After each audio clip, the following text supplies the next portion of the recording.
오늘은 메시아의 길을 준비하신 하나님이라는 제목으로 말씀을 듣습니다. 이번 주 토요일은 성탄절입니다. 그래서 하나님은 그 메시아의 오실 길을 예전부터 준비하고 계셨는데 그 오신 메시아가 오신 날을 우리는 성탄절, 크리스마스라고 말을 합니다. 그래서 우리가 12월 25일 날이 예수님이 성탄하신 날이냐라고 했을 때 정확히 그날은 아니에요. 정확히 그날은 아닌데 우리가 그 집안의 어르신들의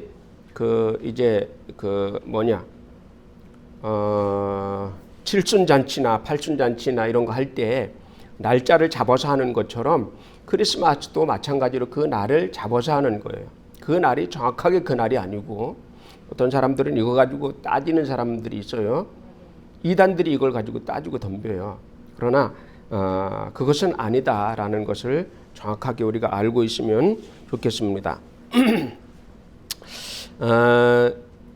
오늘 본문에 읽어본 본문에는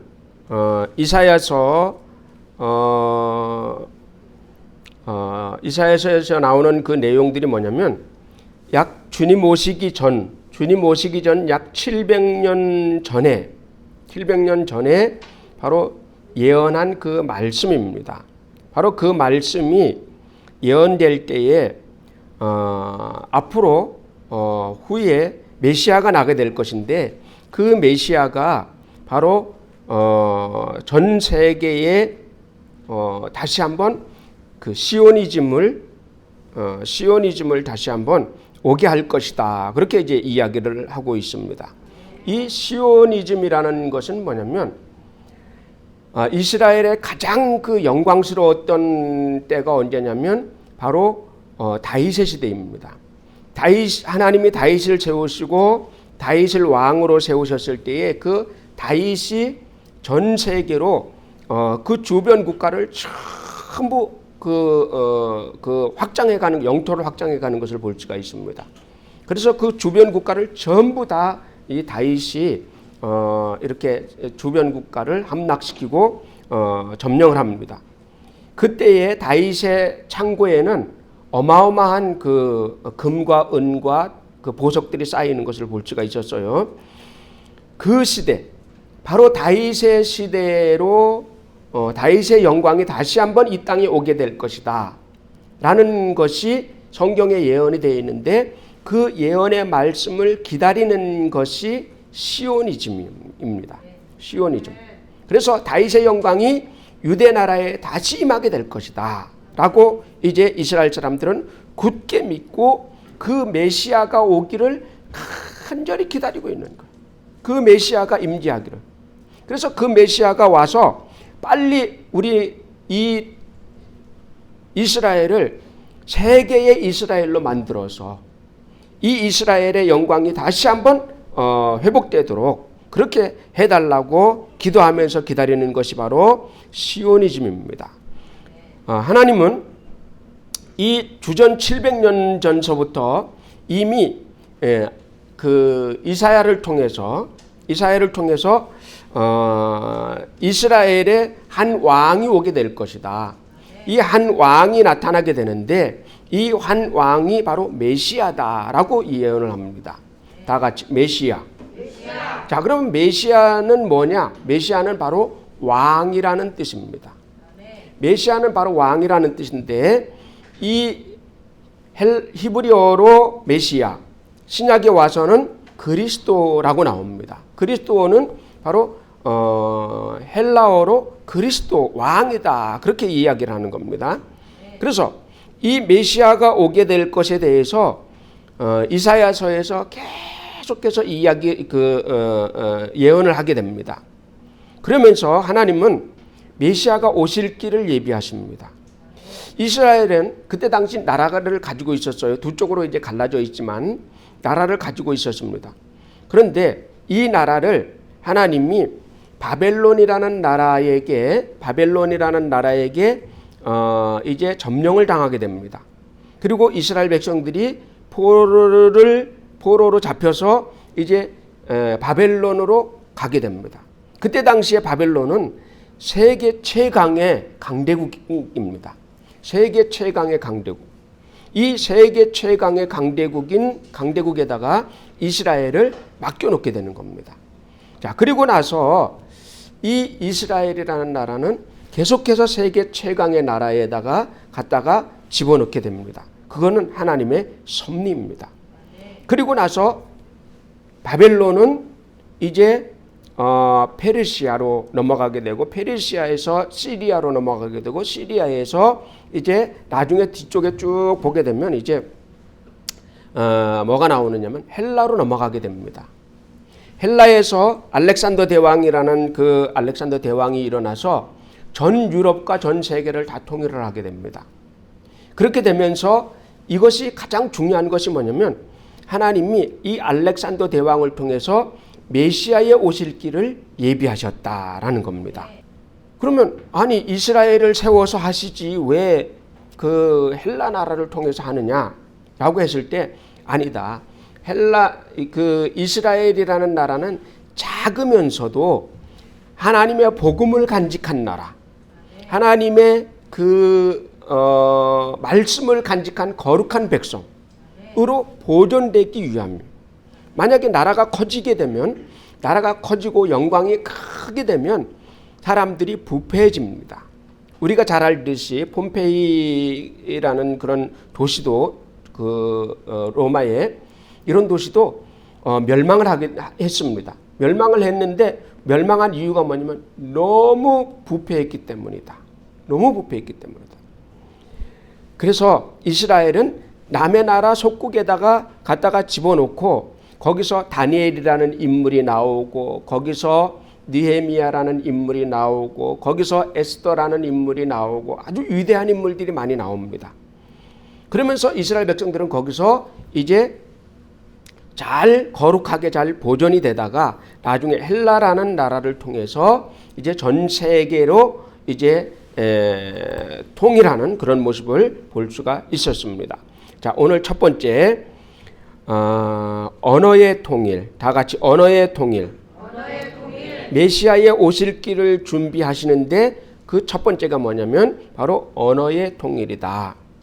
자, 하나님이 헬라라는 나라를 세워서 헬라 지금 그리스를 말을 합니다. 이 헬라라는 나라를 통해서 전 세계 유럽 전체를 다 통일시키시고 그리고 중앙아시아까지 전부 통일합니다. 그리고 이집트까지 다 통일을 합니다. 어마어마한 겁니다. 이 알렉산더 대왕이라는 사람은 나이 20살 때의 왕위에 올랐는데 20살짜리가 전 세계를 다 통일시켜버린 거예요. 하나님이 세운 사람입니다. 대단하죠. 김정은이가 30살에 왕이 됐잖아요. 그런데 저렇게 쩔쩔매서 어제 뉴스에 보니까 할아버지가 됐어요. 잘 이해를 못 하시나 본데 이따 가서 뉴스를 한번 봐요. 김정은이가 할아버지가 됐어. 이제 30대인데 벌써 확 늙어, 몇 개월 동안 확 늙어버렸어. 무슨 병에 걸린 것 같아요. 참, 이 알렉산더 대왕이 20살 때에 알렉산더의 조그마한 나라가 조그만합니다. 여러분 세계사에서 배워서 알겠지만 조그마한 나라 왕입니다. 근데 아버지가 죽고 20살 때에 이제 즉위를 합니다. 그래서 다른 나라에서 이 알렉산더 20살짜리가 무슨 왕이 되냐 그러면서 쳐들어가려고 그랬어요. 쳐들어갑니다. 그런데 이 알렉산더가 딱 일어나서 자기가 칼을 잡고서 지휘를 하면서 물리치기 시작을 합니다. 그러면서 그걸로 끝나는 것이 아니라 세계를 점령하면서 나갑니다. 대단하죠. 엄청납니다. 이 알렉산더에게 꿈을 주시고 세계를 지배하게 하신 이는 하나님이시다. 그래서 이 헬라라는 나라는 굉장히 그 문물이 발달된 나라입니다. 굉장히 발달된 나라. 그리고 그것이 그 철학이 굉장히 발달했어요. 그래서 이제 전 세계를 향해서 나가는데 유럽을 지나서 터키를 지나서 중앙아시아를 전부 잡아먹습니다. 그리고 이 사람은 30살에 죽게 됩니다. 30살에 죽으면서 전쟁이 끝나면서 죽었어요. 참 불쌍하죠. 영광을 누려보지도 못하고 이제 죽습니다. 그러면서 그 나라는 이제 후로 이제 로마 이제 여러 장군들에 의해서 이제 나라가 이제 갈라지게 됩니다. 장군들에 의해서 나라가 이제 각기 장군들이 자기 나라를 이제 하나씩 가지게 되죠. 그런데 이 알렉산더 대왕의 특징이 뭐냐면 점령을 하고서 그 나라를 굴복시키고 막 굴욕을 주는 게 아니라 그 나라에다가 헬라의 아주 유명한 그 발달된 문화와 문명을 나누어 줍니다. 언어까지. 언어도 아주 뛰어난 언어죠. 이게 상당히 뛰어난 언어입니다. 헬라어가 이 신약 성경에 헬라어로 써져 있는데 이 사도 바울이 언어를 구사하는 것을 보면 굉장히 아름답습니다. 그 이유가 뭐냐면 언어가 아름답기 때문에 그래요. 언어가 참 아주 뛰어나기 때문에 그렇습니다. 그래서 이 알렉산더 대왕이 전 세계를 지배하고 그 나라마다 점령한 나라마다 가서 거기에 헬라의 뛰어난 문물을 주니까 그리고 거기에 왕이 그 나라를 다스리도록 그렇게 이제 하는 겁니다.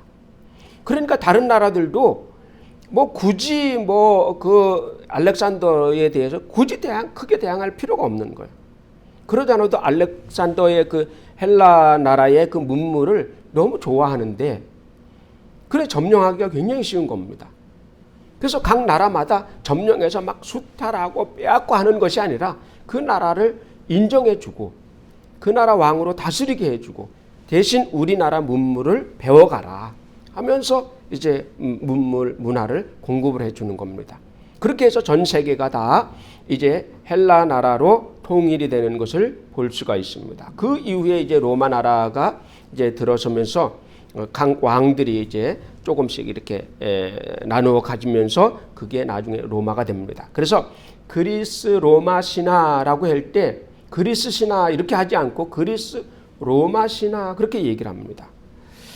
자, 이것은 뭐냐면 당시에 세계에 갈라져 있던 언어들이 전부 수천 개로 갈라져 있던 언어들이 헬라어라는 뛰어난 언어로 다 하나로 통일시켜지는 그런 것들을 우리가 볼 수 있습니다. 그 이유는 뭐냐? 그리스도가 오시면 복음이 전파돼야 되는데 언어가 막 여러 가지 섞여 있으면 복음이 전파되는데 이것이 엄청난 장벽이 된다. 그래서 하나님께서 미리 이것을 이사야서에서 예언한 것처럼 굽어진 길이 바로 되고 구부러졌던 것이 바로 밝혀지고 높은 산이 무너지고 또 깊은 골짜기가 메워지고 하는 그런 내용들이 뭐냐면 바로 이것을 얘기를 하는 겁니다. 하나님이 미리 쫙 준비를 해 놓으신 거예요. 그래서 자, 지금 우리도 복음을 전파하는데 선교하는 데 있어서 가장 어려움이 뭐냐? 선교하는데 가장 큰 어려움이 뭐냐? 바로 언어잖아요. 그죠? 언어에 어려움이 없다면 우리가 복음 전하는데 굉장히 쉽죠. 우리가 뭐 터키를 가든지 라오스를 가든지 또 어디야? 우즈베키스탄을 가든지 카자흐스탄을 가든지 어디죠? 키르기즈스탄을 가든지 어딜 가든지 언어가 다르니까 그죠? 언어 배우는 데만 굉장히 시간이 걸리잖아요. 그죠? 그래서 나이가 한 40, 50 되는 사람들은 선교사로 가지 말아라. 그런 말이 있어요. 왜 그러냐면 언어를 못 배워요. 금방 가르쳐 놔도 금방 잊어버려요. 이 20대는 가르쳐 놔도 금방 배우잖아요. 그죠? 금방 배우고 금방 습득하고. 하나도 기억 안 납니다. 저는. 사바이디 이것만 기억납니다. 여러분도 기억 안 나죠? 만약에 언어가 우리 북한 같으면 우리나라에서 열리자마자 기독교인들은 팍 올라가가지고 그냥 난리 날 겁니다. 북한. 왜? 언어가 통하니까. 우리는 언어가 통하잖아요. 북한은 방어 자체를 못할 겁니다. 그냥 막 기독교인들이 통일되는 즉시 자전거 타고 올라가가지고 그냥 오토바이 타고 올라가서 그냥 초토화시키는 거지. 막 그냥 가는 마을마다 막 교회 하나씩 막 세우는 거야. 막 응? 장로교, 침례교, 순복음교회 막 이렇게 막 성결교 막 그냥 팍팍팍팍팍 이렇게 세워버리는 거죠. 언어가 그렇게 중요한 거예요. 근데 하나님은 이 메시아가 오시기 전에 언어를 미리 언어로 통일을 시켜놨다. 세계 언어를 통일시켜놨다. 그래서 실제로 예수 그리스도께서 오시고 나서 복음이 전파될 때에 어마어마하게 빠른 속도로 전파가 됐습니다. 100년도 아마 한 50년 사이에 벌써 로마의 복음이 다 들어갔어요. 그리고 300년 됐을 때에 전 유럽은 완전히 복음으로 완전 통일돼 버렸습니다. 그 이유가 뭐냐? 이미 언어가 다 준비되었기 때문이다. 하나님이 미리 준비해 주신 줄로 믿습니다. 자, 두 번째, 유대의 독립운동. 다 같이 유대의 독립운동. 자, 우리가 성경을 보면, 구약 성경에 보면 말라기서가 나오는데, 이 말라기서는 구약의 마지막 성경입니다. 그 마지막 성경이 있은 후에 예수님이 오시는 마태복음까지는 400년이라는 연대에 그 빈 공간이 있습니다. 그 400년이라는 빈 공간이 무엇을 뜻하느냐면 이 유대 나라에 선지자가 없는 시대라고 말을 합니다. 어둠의 시대, 선지자가 없는 어둠의 시대입니다. 그러면 그 사이에는 무슨 일이 있었을까? 그 사이에는 헬라의 식민지, 로마의 식민지로 건너오는 그 사이가 그 역사가 거기에 들어있는 겁니다. 그러면 이스라엘 백성들은 그때 어떤 상황이었을까 했을 때 헬라의 그 안티오쿠스 4세가 그 이스라엘을 다스리고 있었습니다. 헬라를 다스리고 있을 때 헬라를 점령합니다. 헬라가 점령을 하게 됩니다. 이 지역을. 그러면서 이스라엘을 이 안티오쿠스 4세는 이 이스라엘 백성들을 그냥 놔두면 안 된다. 이 사람들은 억압을 해야 된다. 그래가지고 억압을 합니다. 억압을 하는데 성경에 이제 그 에스겔이나 이사야에 이제 예언된 말씀들이 그런 말씀들이 나오는데 무슨 말씀이 나오느냐면 이 안티오쿠스 4세가 그 예루살렘 성전에다가 제우스 신전을 세우고 돼지고기를 먹게 하고 이스라엘 사람들 돼지고기 안 먹습니다. 유대 나라 사람들은 돼지고기 안 먹는데 돼지고기를 먹게 하고 성전에 돼지피를 뿌리고 할례를 금지시키고 그리고 안식일을 금지시킵니다. 그러니까 이 유대 나라 사람들이 이건 목숨이잖아요. 그죠? 어떤 왕이 올라오더라도 이 종교를 억압하면 망합니다. 근데 이 안티오쿠스 4세가 유대 나라에다가 이런 강력한 정책을 씁니다.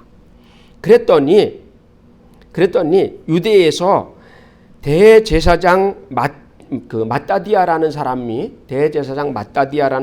일어나서 5 아들과 자기 아들이 5명입니다. 그래서 5 아들을 데리고 이스라엘에 반란군을 일으킵니다.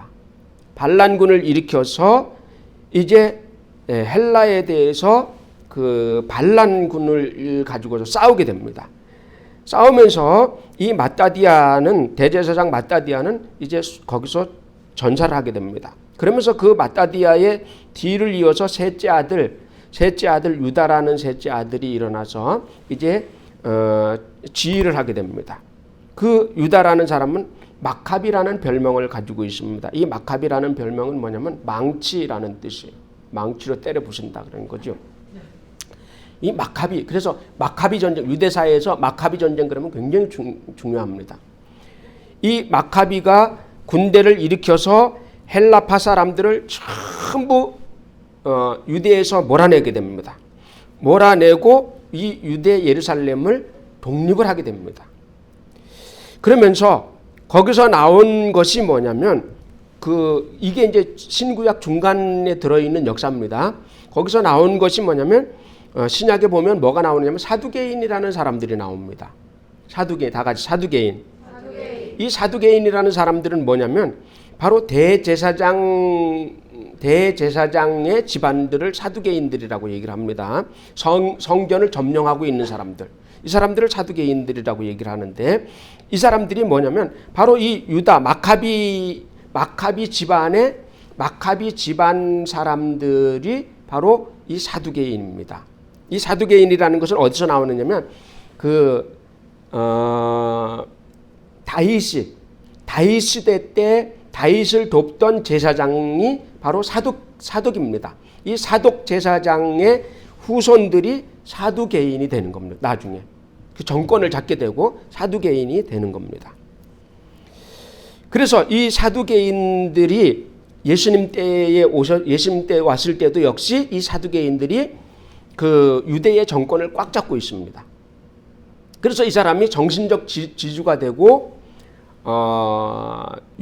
이스라엘 나라의 왕은 전혀 다른 에돔 사람이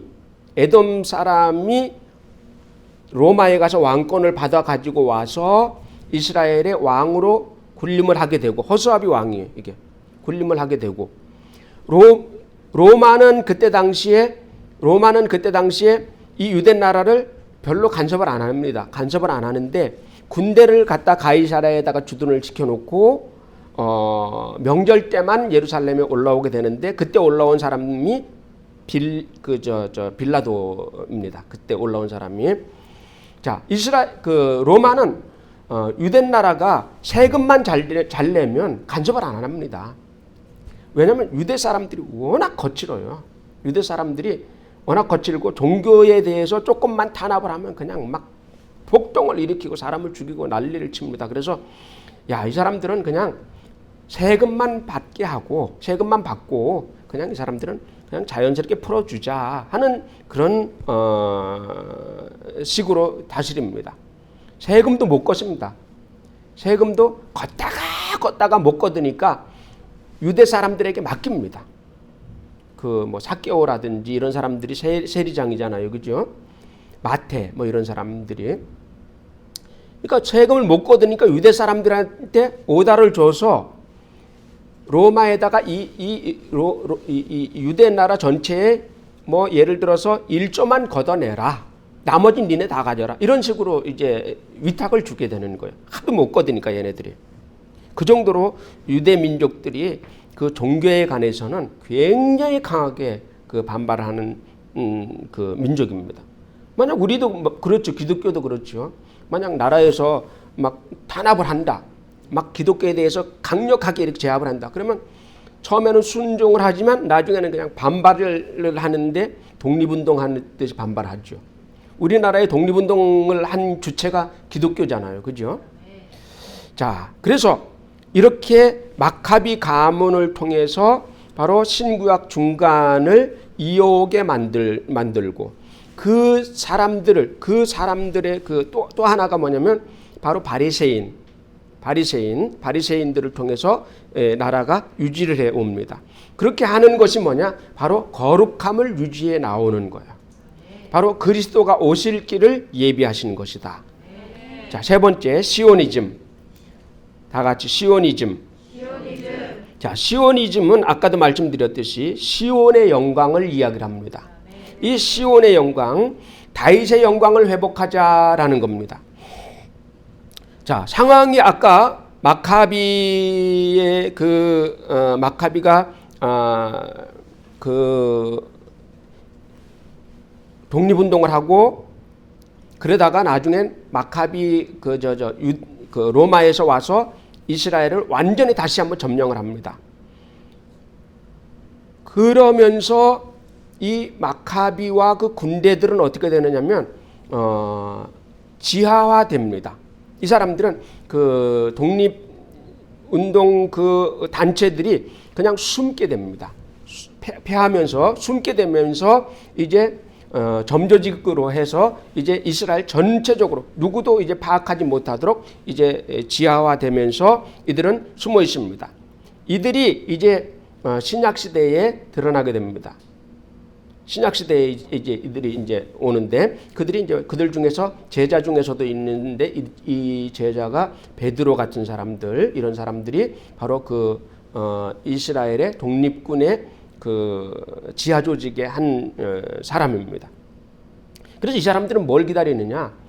이스라엘의 그 메시아, 이스라엘 나라의 왕이 나타날 것인데 그 왕이 오면 우리는 이 조직을 준비하고 있다가 그 왕을 옹이하고 일어나서 이스라엘을 독립할 것이다 라는 그런 그 독립군 조직을 지하 요새로 해서 그들이 가지고 있는 거예요. 평시에는 그냥 고기 잡고 그 농사 짓고 이렇게 하면서 기다리다가 메시아가 딱 나타났다 그러면 그냥 거기를 확 이제 모이게 되는 거예요.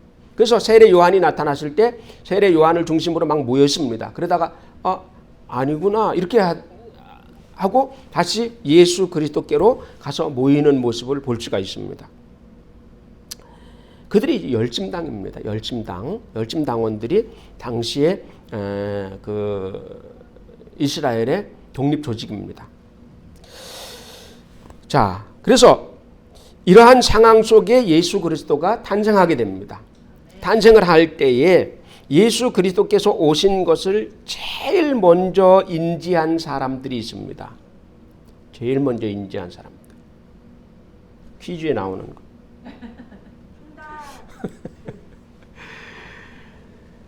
제일 먼저 인지한 사람들이 있는데 이 사람들이 바로 페르시아 사람들입니다. 페르시아의 점성학자들입니다. 잊어버리면 안 됩니다. 잘 적어놓으세요. 페르시아 점성학자들이 이 사람들은 페르시아가 이 그 우주 하늘의 별들을 많이 굉장히 연구를 한 사람들이에요. 근데 이 사람들이 우리는 이제 성경에 동방박사라고 이렇게 나와 있습니다. 이 사람들이 그 페르시아에서부터 하늘의 이상한 별에 관측을 하고 그것을 보고 계속해서 그 별의 움직임을 저 분명히 왕이 나오는 별인데 하면서 그 별을 따라왔는데 예루살렘까지 오게 된 거예요. 그래서 예루살렘 왕궁에 와서 헤롯 왕에게 갑니다. 그래서 여기 왕이 나셨습니까? 물어봅니다. 그랬더니 아니요, 안 났는데요. 이상하다. 왕이 분명히 큰 왕이 날 징조인데 그 왕가의 후손 왕에게서 왕이 나오지요. 그래서 왕가를 찾은 거예요. 근데 헤롯이 어라 큰 왕이 나오면 안 되는데 내가 쫓겨나는데 이렇게 되는 거예요. 자, 그래서 제일 먼저 인지했던 사람들이 바로 동방박사들이 인지를 했습니다. 이들은 그 멀리서부터 오는데 낙타에다가 막 예물을 싣고 옵니다. 근데 황금, 모략, 유향이라는 그 예물을 싣고 옵니다. 그래서 그들이 그러면 전설에서는 어디서 왕이 납니까? 이제 거기 예언자들이나 성경을 아는 사람들에게 물어보니까 유다에 정말로 가는 도중에 이 별이 인도를 하는 거예요. 별이 인도를 해서 바로 그 아기 있는 집 위에 머물게 됩니다. 자, 이 정도면 별이 아닙니다. 그죠? 멀리서 왔을 때는 별을 보고 찾아왔는데 이 정도로 정확하게 집 위에 그 별이 있다라고 했을 때는 이거는 벌써 별이 아닙니다. 천사의 빛입니다. 이게. 그걸 알아야 돼. 자, 그래서 이 동방박사들이 그 예수님 탄생한 집에 들어가 보니까 아기가 나셨어요. 그래서 그 아기에게 무릎을 꿇고 큰 왕으로 나신 이 아기에게 경배를 하고 그리고 예물을 드렸다라는 내용이 성경에 기록되어 있는 것을 볼 수가 있습니다. 자, 메시아는 예언에 따라서 유대 베들레헴에 탄생을 했습니다. 그런데 사람들은 몰라봅니다. 그를 몰라보게 됩니다. 자, 30년 후에 이 메시아는 마귀를 심판하고 또 점령하고 다스리라는 명령을 제자들에게 주고 그는 하늘로 올라가 버리십니다. 자, 그러면 이스라엘이 기다렸던 것은 뭐냐면 육적인 메시아, 육적인 시오니즘을 기다리고 있었던 거야. 이스라엘 사람들은. 그런데 예수 그리스도 안에서의 그 시오니즘은 뭐냐? 영적인 시오니즘. 다 같이 영적인 시오니즘. 그 영적인 시오니즘을 이루시고 예수 그리스도는 하늘로 올라가 버리시는 거예요. 그러면서 예수님께서 제자들에게 너희는 전 세계를 점령하고 다스려라. 세계 끝까지 나가라. 라는 명령을 주시고 주님은 올라가셨단 말이에요. 그래서 그 명령에 따라서 주님의 제자들은 전 세계를 점령하게 됩니다. 점령하게 되는데 바로 그 제자들이 로마를 향해서 터키를 향해서 그때 당시 터키가 로마니까 이 터키를 향해서 점령을 하고 로마를 점령을 하고 유럽 전체를 점령을 하고 아시아를 점령을 하고 그리고 이집트를 점령을 하고 아프리카를 전체 다 점령을 하게 됩니다. 어마어마한 거예요. 어마어마한. 이 메시아의 시오니즘이 이루어지는 것을 우리는 볼 수가 있습니다. 근데 유대인들은 아직도 이 시오니즘을 기다리고 있어요. 왜? 예수님이 메시아가 아니다. 이렇게 생각을 하는 거예요. 자, 보세요. 로마의 복음이 전파되고 나서 로마가 어떻게 되었는지, 로마의 복음이 전파가 되고 나서 로마가 313년에 완전히 무너지고 완전 기독교 국가가 됩니다. 로마는 기독교 국가다라고 선포를 합니다. 그리고서 주일날이 딱 됩니다. 주일날이 딱 되면 거리에 사람이 없어. 다 어디 갔느냐? 다 교회에 가서 앉았어. 전부 다 교회 갔어. 그게 얼마를 지나왔느냐면 1000년을 지나왔습니다. 1500년을 지나왔습니다. 1500년이라는 세월 기독교가 다스리는 나라가 된 거예요. 전 유럽과 그쪽 전체가 다. 그러니 어마어마한 왕권을 누리게 된 겁니다. 그 교황이라는 것이 바로 그거예요. 교황이라는 것이 바로 그겁니다. 그러니 이것이 바로 시오니즘의 영광이라는 거예요. 근데 유대인들은 우리는 그거 인정 못하겠다. 예수는 하나의 선지자다. 이렇게 말하고 다시 메시아가 오실 것이다. 메시아가 오면 국가적으로 이스라엘은 국가가 전 세계를 다 다스릴 것이다. 이렇게 이제 자기네들은 생각을 하고 있는 거예요. 멸망할 때까지 기다려봐라. 그런 날은 안 온다. 그게 아니라 영적으로 이미 우리는 보면 알잖아요. 그죠? 우리는 보면 바로 유럽 전 유럽이 다 기독교로 1000년을 넘게 다스려져 오는 것을 우리는 볼 수 있었잖아요. 자, 이와 마찬가지로 우리도 예수 그리스도의 명령에 따라서 이 지역을 점령하고 통치해야 된다. 무엇으로? 복음으로. 복음의 왕 메시아의 그 명령에 따라서 우리는 이 지역, 수원 지역을 점령하고 다스려야 된다. 다 같이 수원 지역을 점령하고 다스려야 된다. 또 수원 지역뿐만 아니라 세계로 나가서 우리가 아프리카에 가서 아프리카 나라를 접수하면 그 나라 주님의 나라가 될 것이고 또 아메리카 가서 점령하면 아메리카 우리 주님의 나라가 될 것이고 필리핀에 가서 점령하면 필리핀이 될 것이고 이렇게 하나님은 우리에게 그 사역을 맡기셨으니 우리도 나아가서 이 하나님의 이름으로 예수 그리스도의 이름으로 복음으로 통치하는 국가 이런 국가가 예수 그리스도로 이루어지기를 주님의 이름으로 축원합니다. 주님의 이름으로 축원합니다.